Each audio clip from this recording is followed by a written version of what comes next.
I've always had a soft spot for the Clock King. A technological genius, the man is obsessed with clocks and the concept of time as a whole. He's a master planner whose crimes follow a very strict schedule of immaculate timing and precision.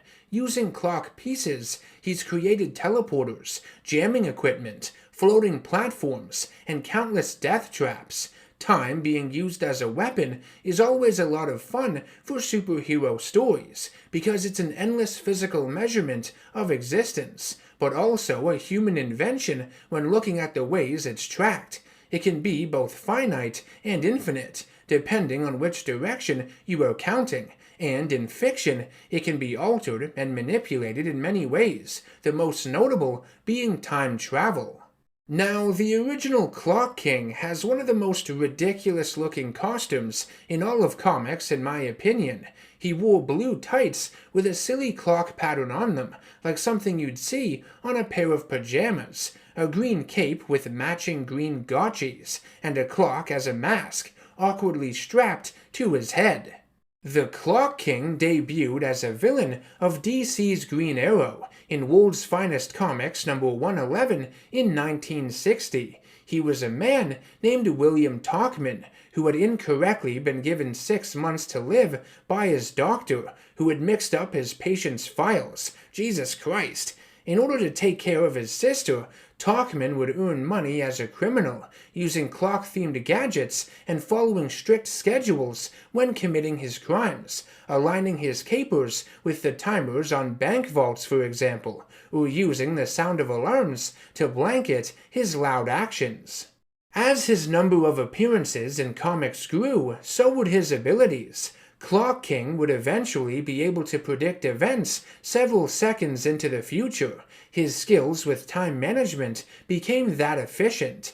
Talkman's accuracy with all things time made him a valued member of the Injustice League, which was a group of disadvantaged supervillains who took on the Justice League International. Clock King and the rest of the Injustice League, along with a few other individual villains and villain team-ups, Eurocrime, the Royal Flush Gang, the Global Guardians, Baron Bedlam, and Copperhead, would also serve as minions of another DC villain named Sonar in one story, called Red Winter, a six-parter. Sonar has the power to absorb and manipulate sound, for those of you wondering, hence his name. He would use his sound powers to take over the minds of several heroes, making them his puppets, or early Christmas toys as he calls them. But the events of that story, and Sonar himself, are not important right now. I'm getting sidetracked. In the early 2000s, Clock King, with a less absurd, redesigned costume, would find himself part of an incarnation of the Suicide Squad.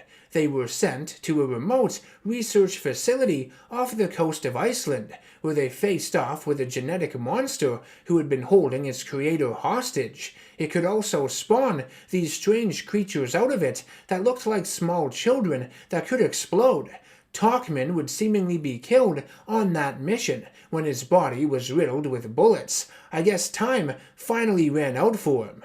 The most interesting version of Clock King from the comics, in my opinion, was the one that went up against the Teen Titans in the late 2000s. He was the second Clock King, a man by the name of Tem. He led the Terror Titans, which were essentially an evil version of the Teen Titans, their villain counterparts. Clock King, too, had a headquarters that was located outside of time. He wore a brown suit with a long overcoat and glasses that had clock hands on them. His physical appearance bore more of a resemblance to the Clock King from Batman the Animated Series. What I love so much about this version of Clock King is how much it expanded on the villain's previously established extreme efficiency with time. He was made into a highly skilled fighter who had studied his opponent's attacks religiously, so much so that he could react to them milliseconds before they were even thrown, knew what move his opponent was going to make even before they did.